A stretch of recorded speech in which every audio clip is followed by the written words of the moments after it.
Welcome to the HCI family of podcasts. We're your source for personal, professional, and organizational growth and development.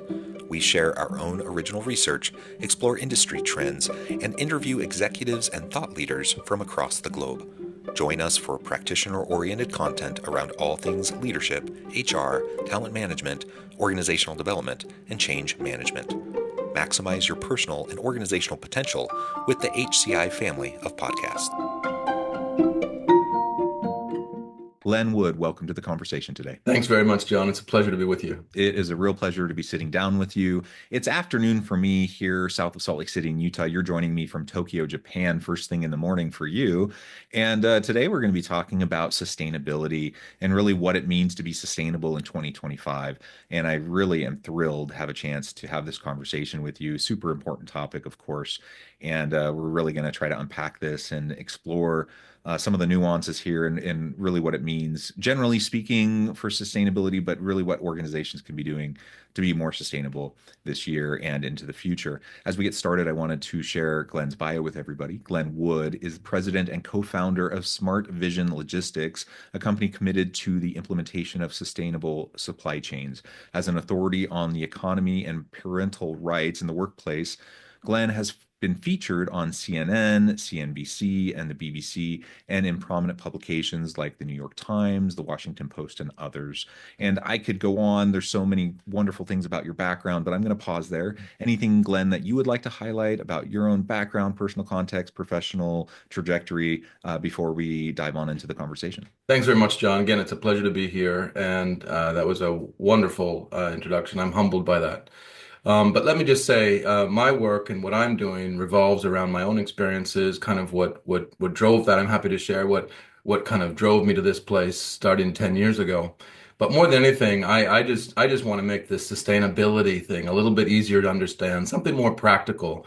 I want to make businesses thrive in 2025, and I think this is what this book is about, and this is what my message is about today. Wonderful, wonderful. And you just teased a little bit. I didn't mention anything specifically about your book yet, but you mentioned it briefly.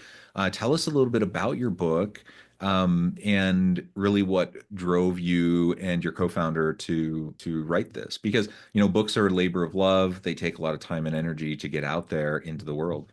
Thanks, John. Yeah, so 10 years ago, I was faced with kind of an impossible situation. My son was born prematurely, and he was in the neonatal intensive care unit, in actually another country, a country different than I was in at the time. And I was getting calls from the hospital saying, it's an emergency, you have to come right away. We're not sure if your son's going to make it or not. It's life or death. And I approached my company at the time with this situation and said, I needed to take a little bit of time off. I needed to be there for my family. And long story short, they fired me, and and Jeez. and that's where this story really begins. And the book is called Too Big to Care, and it focuses again on what do we need to do as managers, as politicians, as leaders in today's world. What do we need to do to be sustainable? What does sustainability really mean? And if we do that, what's going to happen? Our profit's going to go down, our profit's going to go up. Is this going to be something that's going to be really difficult to do? Or is this just kind of basic humanity? And obviously, I argue the latter. Yeah, well, and I totally agree. I do think it's the latter. And I think it's a false dichotomy. I think so many people frame it as a dichotomy. It's either profitability, or you're all green and saving the planet, warm fuzzies, and there's no possible way that you can even keep your business and your doors open. And I think that's ridiculous. And I think there's so many examples of companies that have embraced sustainability that are incredibly profitable, that are incredibly sustainable, sustainable in terms of the economy, the environment, sustainable in all sorts of different framings, all sorts of different meanings.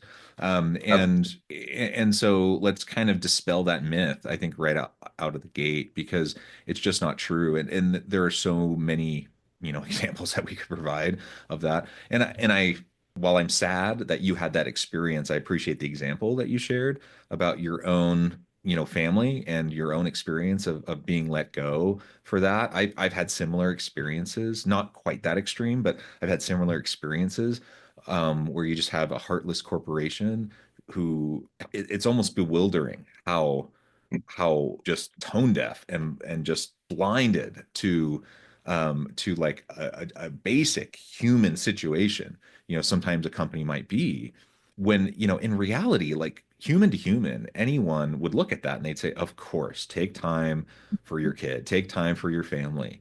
And for some reason, when people find themselves in this corporate environment, they just forget, or they find themselves loyal to the company, and those types of decisions end up happening, and it's completely unnecessary. And in fact, if you talk about parental leave as a phenomenon over the last half decade, that's become widely embraced. When I have six children, not a single one of those six children were Congratulations. born under the umbrella of parental leave for me. Thankfully, my wife had a maternity leave. I didn't have the benefit of parental leave during the time any of my children were born.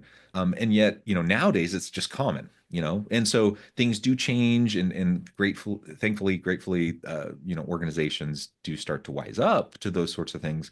But my goodness, it all, in that situation, it all just boils down to like treat people with dignity and respect, treat people as humans. Like, why in the world wouldn't you do that? Why wouldn't you just treat people the way you want to be treated? It seems fairly obvious, right? Absolutely. And, I argue in the book that if any employee, if anybody working for you or any employee ever comes to you with a situation where it's a family emergency, there's only one response. Go. There's Deal only with it. Yeah. there's only one response. And in fact, I argue that that response is actually going to lead to higher profitability, not lower profitability. So whether you're a greedy capitalist or a tree hugger, it doesn't really matter. This isn't, I really cut clear of politics in the book, and I refuse to take a stance on either the left or the right because I believe this is apolitical. It's an issue that crosses the aisle. It's very simple.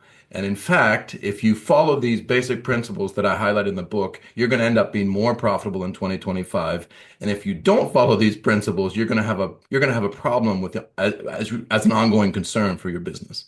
So if you care about, I argue as well, the whole idea of sustainability is a really strange word, isn't it? Isn't it, John? Yeah. Sustainability literally means an ongoing concern. So who starts a business hoping that it doesn't continue, right? Yeah. And so frankly, sustainability is just a given, and it should have been a given from the beginning of time. And these policies, or the systematic firing of pregnant women in a corporation, that might have been a great idea 50 years ago. I don't think so, but if it did work 50 years ago, I'm telling you it doesn't work in 2025. And to the extent that you follow through on some of these basic guidelines that I highlight in this book, you're going to be more profitable, you're going to be more sustainable. And the whole idea of capitalism, I think, has kind of perverted itself into this thing where it's only the bottom line. It's only the bottom line. Well, in fact, capitalism is an agreement, I argue, that it's twofold. The contract is twofold. One, you have an excellent product and service that continually generates outsized profits. That's fantastic.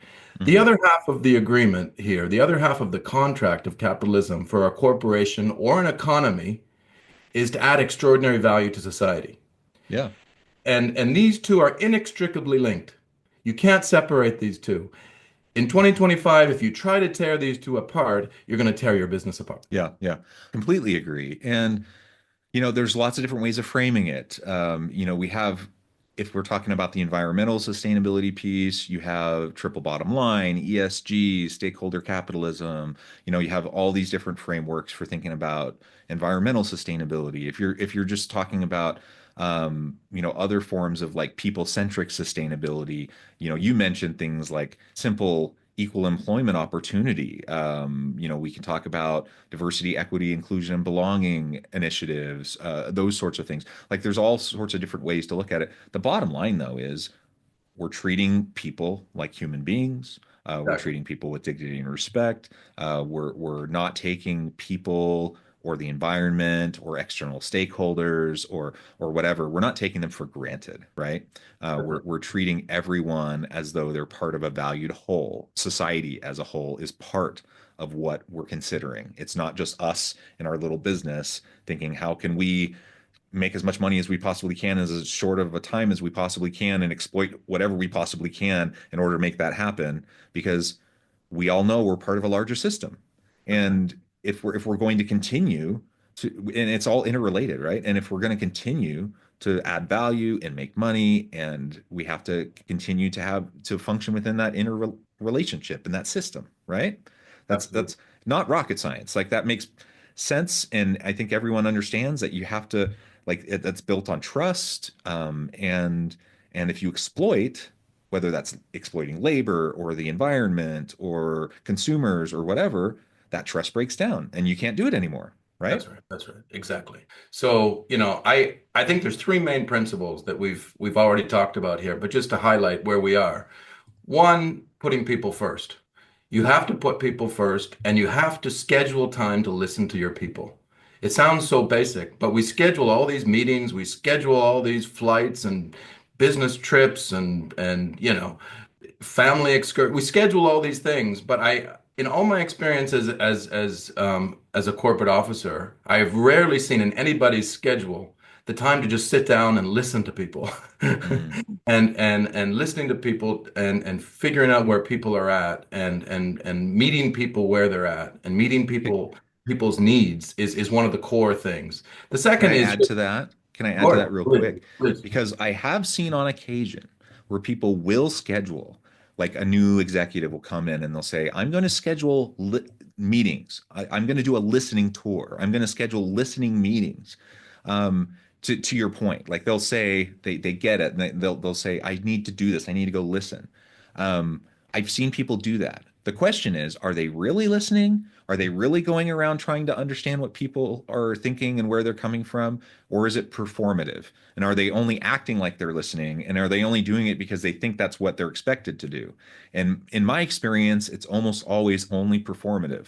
So you're absolutely right. People need to listen. They need to pay attention. They need to schedule the time to do it, and they need to do it for real and not just act like they're doing it, and not just do it because that's what they think people want them to do, but to really do it, and to do it because it's actually going to help them understand where their people are coming from. It's Exactly. absolutely essential. Exactly. At the end of the day, John, how can you motivate people if you don't know what already motivates them? Yeah. And that requires listening and understanding and empathy. The second one is just utilization and maximization, optimization of resources. And when I say resources, I mean all resources. So human capital is number one, really, in terms of resources, and it often gets shifted to number three. But that's number one, is are you maximizing your use of your human capital? And what does that mean? Two is just maximization of your physical resources. And then three is maximization of your financial resources. But I would argue again that the human capital efficiency of your organization will really tell the management and will tell me what sort of organization you have. And as an investor, increasingly, that's what investors are looking for. And that's kind of where this whole Yeah. ESG thing comes from, is are you maximizing your human capital? And I often find the answer to that question is unfortunately no. And then third is just how you treat your customers. If your customers aren't fans of your product and services, if it's a one-time transactional type of deal with your customers, then you're not sustainable. And I Yeah. think if you focus on those three things in 2025, and I go into much detail on each of those in the book, I think you'll be very not only sustainable but very profitable. Right. And again, I'll highlight that that's not rocket science, right? Nothing you just said there is like going to break the internet. I mean, these are all like foundational principles, and Right. yet we Right. see companies and executives violating those basic foundational principles all the time, constantly. Why do you think that is? Because I mean, it really isn't rocket science. But it's hard. I guess it's hard to do because we see people violating it all the time. Well, I think people have a tendency of being short-sighted, and there's also this. I talk a little bit about the politicization of Mhm. sustainability and ESG in the book, and that Mhm. really is a death spiral. Soon as you see politicians or governments latch on to some of these trigger words and try to make a political game out of it, then it really is a downward spiral. That's where you get the greenwashing, John, and that's where you get Mhm. these beautiful CSR color brochures that tell about all the wonderful things the company's investing in these forests in Argentina. That's not what this is about, John. This starts with people. That's where sustainability starts. It starts one on one. And I think that's where some of the short-sightedness really comes from. And I think in the past, before we had Glassdoor, before we had some of these really transparency-driven tools that even the secretaries or all individuals in the corporation now have access to, right? Before we had those tools, maybe top management was able to get away with some of these things. At this point, I argue you're not. It's Yeah. it's too transparent. That game is over. So what is the new game? How do you maximize profits if that's what you want to do? Well, there is a bottom line, and this is the bottom line. Yeah, yeah, absolutely. I think you're absolutely right. And so leaders, executives, boards, corporations as a whole, they need to be less short-sighted. They need to set their egos aside. They need to try to have a longer term orientation and perspective around these things. Like you said, the term sustainability itself is almost kind of silly because the whole point of an organization is to sustain itself. The whole purpose of an organization is to self-perpetuate. Like that's why they exist, right? That's why they came into existence. And so it literally every organization should be sustainable. And yet we self-sabotage for a wide variety of reasons. We self-sabotage as leaders, as organizations, and how we structure and the policies, practices, and procedures we put in place. And I think about like you're in Tokyo. I think about the differences in cultures between like back in Asia and in Japan versus say here where I'm at here in the US. And we are so short-term oriented, for example, here in the US in comparison to where you're at. And you probably see this daily. And not it's an oversimplification, certainly, but generally speaking, there's a much longer term orientation in many Asian countries compared to in many Western countries like in the US. Um, we tend to be much more individualistic and ego driven here in the US in many Western countries than in many Asian countries like in Japan. I lived and worked in South Korea for many years. It's very similar in that way in Korea and many Korean businesses and how they function in Korean society as to comparable in many ways to there in Japan. And it's just fundamentally different, in how often they view things in that short-term versus long-term orientation. And this whole idea of sustainability, it just has a whole different, I think, meaning. It fits differently and resonates differently when you have that different kind of a perspective, right? And here, perhaps in the Western kind of mindset or a short-term mindset, we just got to be hammered home with it again and again and again because we tend to be just so individualistic. We tend to be so short-term oriented. We tend to be so ego-driven that we literally are shooting ourselves in the foot, and we're short-circuiting our own success, and we're sabotaging ourselves again and again and again in the chase for looking good on the quarterly earnings report or, getting that short-term bonus or anything to look good right now so that maybe we can jump to that next, hop to that next career opportunity, get that next promotion, or whatever the case may be. And people build entire careers doing that here, where they'll jump, from one job to one job to the next job to the next job, never staying anywhere long enough to actually show what they're doing or what they're accomplishing. As long as they move fast enough, they never actually have to be accountable for anything, right? Yeah, accountability is core for management, I think, across the board. Maybe I can give one quick example that will highlight some of the things we're talking about. Abigail Johnson, the head of Fidelity, they had a problem a few years back with harassment. I think it was sexual harassment, but in any case, Yeah. just let's just call it harassment. And I highlight in the book how she dealt with that because I really commend her. And I think it really shows a great example of sustainable leadership practices.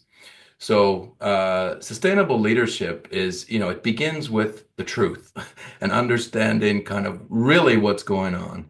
And then it comes down to not hiding the truth, but being forthright and Yeah. dealing with the problem directly. So she made the bold move of actually firing the person who was doing the harassing.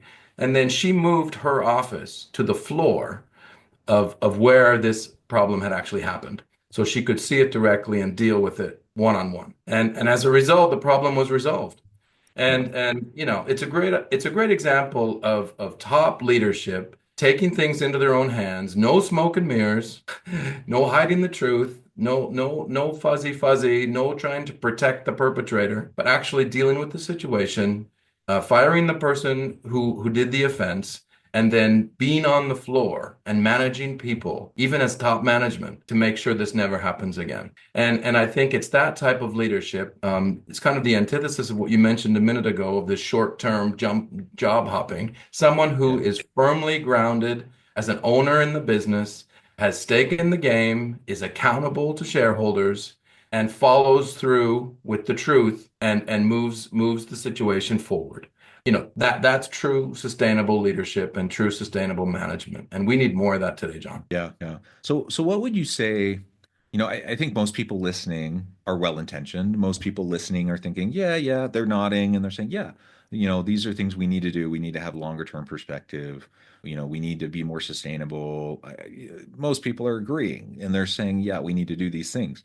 And yet you get into the daily grind. You get the pressures put upon you. Your boss is telling you, to focus on these things, and then you feel the pressure, and then you pass the pressure along to the people on your team, and you fall back into the same patterns, and you fall back into the same messiness day in and day out. How do you start to interrupt that when you find yourself in that daily grind? How do you start to put yourself on the path that's a little bit more healthy and a little bit more positive and sustainable when you find yourself in the mix of what I might call a toxic environment, or at least a less healthy, less sustainable environment? Yeah, great question. So, what motivates people? What is going to drive efficiency and better performance in the organization? Let's ask ourselves these questions and shut down the daily grind for a minute and just say, okay, how efficient are we really operating?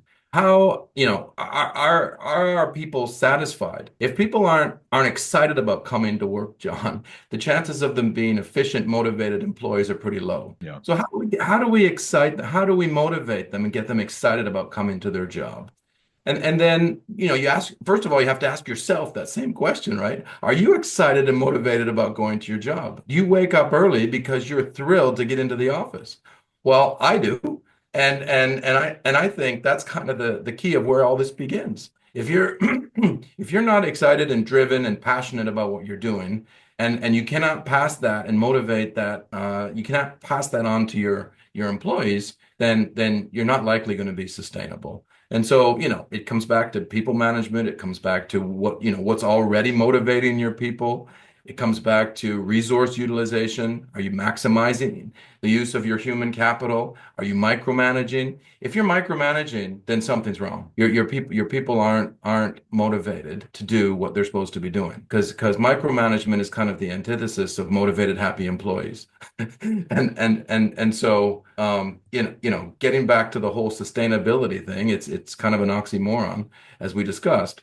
But frankly, if you're not sustainable, you're not only not going to be maximizing your profits, you're going to be actually destroying your business. And I think that's the fact. And yes, it's easy to get in the daily grind. You schedule things. Sometimes you just need to set the daily grind aside and go back to some of the basic core questions. And at the end of every chapter of the book, I call them guided reflections, Mm, but I put those questions in there to kind of give managers and politicians and whoever reads this book. I think it's applicable both in the private and public sectors, frankly. Take a look at those guided reflections. Even if you skip through the chapters quickly, go through and take seriously those guided reflections and answer those questions honestly. And I think you'll see a revolution in your business. I think you'll see a real transformation in how you operate and the growth and the sustainability, and at the end of the day, the profitability of your business. I love it. I love it. Well, this has just been such a great conversation. I know at the time I need to let you get on with your busy day. You're just starting your busy day. Um, Before we wrap things up, I wanted to give you a chance to provide the listeners with a little bit of background of how they can get connected with you, find out more about your work, your team, where they can find your book, and then give us the final word on the topic for today. Thanks very much, John. So please connect with me on LinkedIn. That's an easy platform. I update that regularly. There's lots of details there. Our company's website is smartvisionlogistics.com. There's also details there.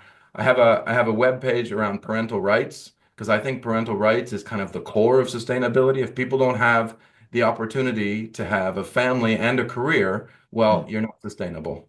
So it's glenwoodparentalrights.com. We have a petition on change.org that is highlighted also on the webpage. Please take a look at that. We've got over 30,000 signatures there, and it's growing rapidly. So, we love to connect with people. If you believe in what we're doing, if you believe in this concept of kind of basic sustainability, not this pie in the sky stuff, but actually, rubber hits the road sustainability and how that connects to profitability, please take a look. Our book is Too Big to Care. You can find it on Amazon. We'd love to have some reviews. But yeah, please connect with us there. Thank you very much for your time today, John. This has been a lot of fun. Awesome. Thank you so much, Glenn. It's been a real pleasure. I encourage the audience to reach out, get connected, find out more about what Glenn can do for you. Check out the book. And as always, I hope everyone can stay healthy and safe, that you can find meaning and purpose at work each and every day. And I hope you all have a great week.